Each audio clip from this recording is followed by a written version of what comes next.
Olá pessoas, eu sou o Joe, sejam bem-vindos a mais um vídeo. E depois de 2 semanas sem vídeo nenhum aqui no canal, peço perdão. A questão é que os lançamentos do cinema estão muito escassos e eu não estou conseguindo trazer nada de muita novidade aqui para vocês. Chegou a vez de falar desse, que é um dos filmes mais aguardados do ano e que também trouxe muita polêmica por se tratar de um dos assuntos mais delicados da justiça brasileira: a menina e o menino que mataram os pais. Será que a retratação dos depoimentos de Daniel Cravinhos e Suzane von Richthofen ficaram bons? Vem com o Joe. Quem pecar vai pagar, quem pecar vai morrer. Lançado em 2021, esses dois filmes nada mais são do que reconstruções factuais baseados nos depoimentos que foram apresentados após as acusações e as condenações de assassinatos desse casal lindo que encantou a sociedade brasileira após eles cometerem um assassinato horrível dos pais em 31 de outubro de 2002. É verdadeira essa acusação? Como aconteceu? Você que é o Daniel? Sou eu mesmo. Bonitinho ele. Para com isso, mãe. Paquerar é bom. Não precisa namorar. Na direção nós temos o Maurício Essa. Esse que é um diretor que a curiosidade que eu tenho sobre ele é que ele é diretor de Carrossel 2 e O Sumiço de Maria Joaquina. Então você imagina assim, será que esse cara conseguiu trazer algo bom, tratando-se de um filme tão delicado? No elenco nós temos a Carla Dias, ela que esse ano participou da edição do Big Brother, e nada pra mim aquilo lá foi mais do que uma forma de divulgar o filme que ela ia fazer. Por quê? Quem mais você poderia ter num filme do que o Mais BBB? É claro que ela sempre foi atriz, então não posso ficar julgando apenas o fato de que ela participou do BBB, mas é uma das coisas que eu tenho pra falar aqui. E o outro ator é o Leonardo Bittencourt, ele que interpreta o Daniel Cravinhos ali, e eu não tenho muita informação sobre ele nunca fez nada de muito relevante, mas esse filme aqui eu tenho que dizer que, comparado com a Carla Dias, que é uma atriz que a gente sempre tá vendo aí em Globo, em novela, ele foi muito superior no meu ponto de vista. E como eu disse na trama, nós temos 2 filmes, que eu vou falar como se fosse um só, para evitar de ficar fazendo rodeios, ou então até mesmo ter que fazer 2 vídeos para falar de uma história que apenas muda o ponto de vista de um filme para o outro. Nós temos um casal que, após conviver com os pais da garota, que são extremamente narcisistas, estranhos e sempre autoritários e chatos demais, decidem fazer o quê? Vamos matar os seus pais, ou os meus pais, agora você vai escolher o ponto de vista quando você termina, para você poder viver feliz, né? Pra gente ter dinheiro, pra gente ter essa mansão aqui toda pra gente. Sei que o Daniel conta uma história completamente diferente. Imagina se o avião dos meus pais caísse. Facilitaria muito. Hoje eu sei que ela conta uma história totalmente diferente. Imagina se o avião dos seus pais cai na volta. A gente finalmente ia ter esse paraíso aqui. Eu achava que ele queria matar meus pais por amor. Eu não sei como é que eu pude me deixar levar por ela. E cara, quando eu assisti o filme, eu pensei assim, eu tenho que avaliar em níveis técnicos. Porque eu não posso ser, como eu posso dizer, irrelevante e imparcial para falar assim, não, é um filme brasileiro, eu tenho que dar os créditos. Não. Da mesma forma que eu critiquei Cidade de Deus, eu critiquei Tropa de Elite, a série Cidade Invisível e os outros filmes brasileiros que eu já falei aqui no canal, até mesmo Cinderela Baiana, eu tenho que analisar o perfil técnico do filme. Então, eu não posso simplesmente chegar e falar assim, é um puta filme, a atuação da Carla Dias está impecável porque, gente, não está. O filme é um saco. O primeiro filme, O Menino que Matou Meus Pais, que apresenta os pontos de vista da Suzane von Richthofen, da Carla Dias, é um filme muito arrastado. São, sei lá, parece que você perde 2 horas da sua vida e o filme nem tem tudo isso. Por quê? É uma atuação ruim, uma sonoplastia horrível, um enquadramento de câmera que parece que o cara que pegou a câmera não sabia o que estava fazendo com ela. Em certos momentos, a gente tem o cinema tem a certa tradição de fazer o quê? Quando você está retratando os pensamentos e a voz de uma pessoa, o plano fica fechado nela. Até aí tudo bem. O filme não mostra isso. Quando a Carla Dias, a Suzane, está tendo os seus pensamentos, a sua narração, o plano fica aberto. Mas infelizmente eu não sei se era a ideia do filme, mas eu imagino que não, porque ficou muito ruim se fosse essa a ideia. Eles estão num ambiente aberto, no meio de uma cidade, e apenas existe o som da voz da garota muito alto, por sinal, que chega até a incomodar às vezes, e o som do avião monomotor que o Daniel Cravinhos pilotava. Não tem som de pássaros, não tem som de ônibus, não tem som de cidade. Eles estão em São Paulo e a cidade não tem som. É como se eles separaram São Paulo por um dia para fazer apenas o som para eles. E aí que tá o problema para mim. Várias vezes o filme ele começa a ficar um pouco maçante, porque você começa a ouvir muito. Aquela garota não para de falar 1 minuto. E eu não sei se eles não tinham outra atriz pra fazer, mas a voz da Carla Dias não é uma voz agradável, não. Não é porque ela esteve em Rebelde, que ela nem era dos cantores do Rebelde. Não é porque ela cantou Coração com Buraquinho em Chiquititas que ela vai trazer a mesma qualidade aqui pra gente. Eles vivem me seguindo, me perseguindo. Eles fazem tudo. Às vezes eu acho que seria muito melhor se eles sumissem.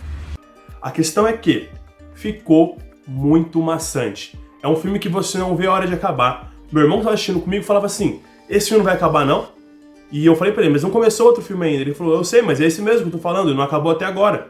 Por quê? É um filme arrastado demais. Você trazer fatos que são relacionados a algo que todo mundo já conhece é interessante, porque você apresenta pontos de vista diferentes. Mas tenta fazer isso de um jeito bom, pelo amor de Deus, o que o filme não fez. A gente ficou esperando, eu pelo menos esperei, um pouco de naturalidade. Mas tem horas que parecem que os atores ali estão muito engessados. Não são atores que são desconhecidos, são atores que já estiveram em novelas, em outros filmes. E eles trouxeram uma atuação extremamente medíocre. Eu queria falar bem do filme porque eu imaginei realmente que fosse gostar, assim como a gente gosta de outros filmes e séries que trazem situações reais de assassinato. Até porque o filme tem um ponto positivo comigo que é não humanizar e romantizar dois assassinos cruéis. E isso é muito interessante. Por quê? Todo filme hoje em dia gosta de fazer com que o assassino seja um mocinho. Você vê o ponto de vista dele ao ponto de falar assim, eu acho que ele merecia ter feito aquilo. Só que aqui não acontece isso, felizmente. De ambos os lados, seja do lado da Suzanne von Richthofen ou do Daniel Kravinhos, você tem aquela noção de que são duas pessoas dissimuladas, psicopatas, que influenciam muito a outra e que estão dispostas a matar alguém para alcançar algo que precisavam alcançar. Pá! Pá! Pá!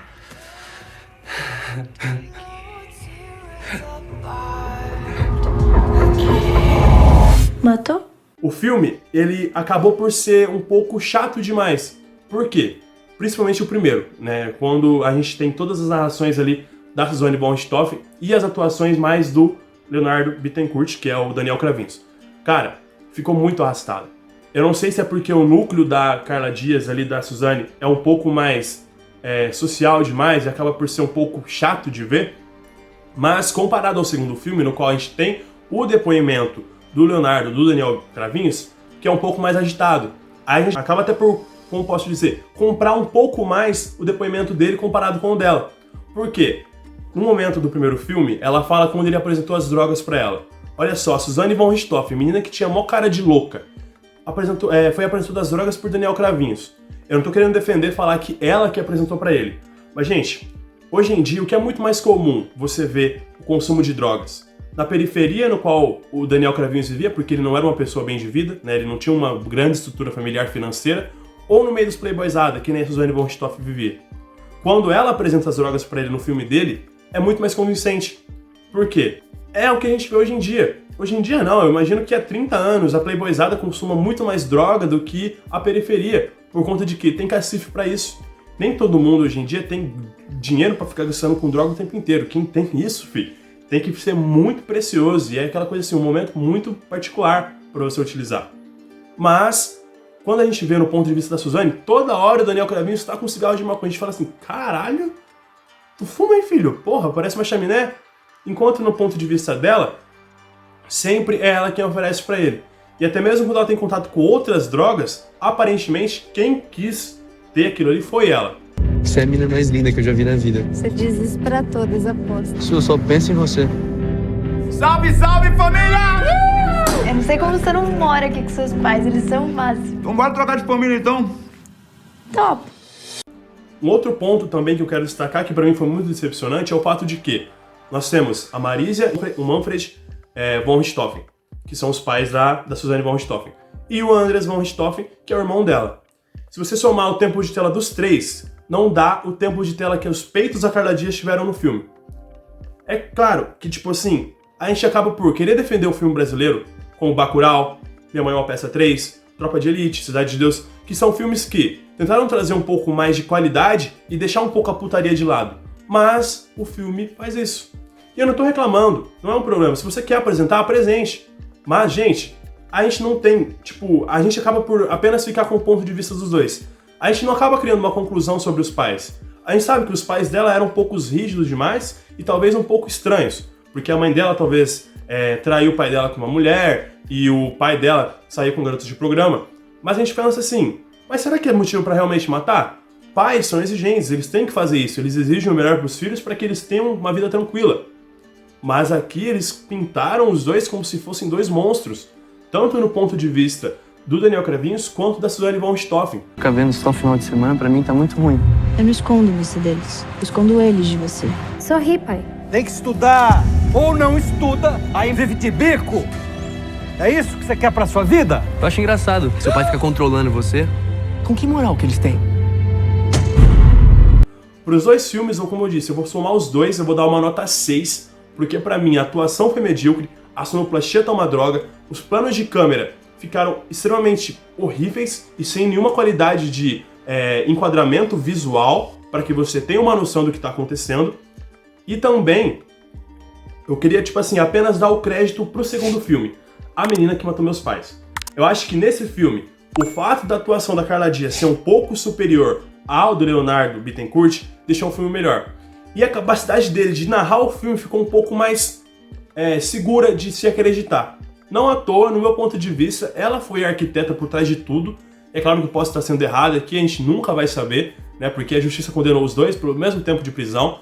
E eu espero que eles apodreçam na cadeia, porque são os cuzões do caralho. Tanto que quando eu quero falar, eu vou colocar o título do filme, vai ser Os Arrombados que Mataram os Pais. Porque eu nunca consigo trazer humanidade pra esses dois. Não é a menina, não foi uma menina, foi uma bruxa, entendeu? Um monstro que matou os pais. Então, eu espero que vocês compreendam um ponto de vista no qual eu trouxe visões técnicas sobre o filme e não apenas uma visão pessoal sobre o fato. Trouxe sim uma visão pessoal agora no final, porque eu considero esse como um dos assassinatos mais horríveis do mundo. E é claro que a gente tem muitos outros por aí, assassinatos em massa que já aconteceram. Mas, gente, o que aconteceu ali foi muito cruel e, assim, não tem desculpa. O filme se encontra disponível no presente momento na Amazon Prime, mas é claro que você consegue ativá-lo por métodos mais práticos. Mas, se você quer assistir outras séries, outras coisas que a Amazon oferece, pega aquele 30 dias de graça, tal, no qual pode ser bom para você, e depois a assinatura custa apenas R$ 9,90, você ainda tem acesso ao Amazon Music, que é um Spotify da Amazon. Então, assim, se você não quer ficar utilizando pirataria, pode assinar a Amazon, que é algo bom, é um streaming que tem boas coisas.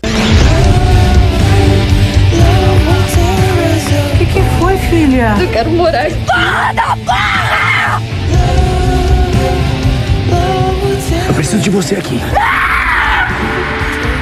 Agora você me entende?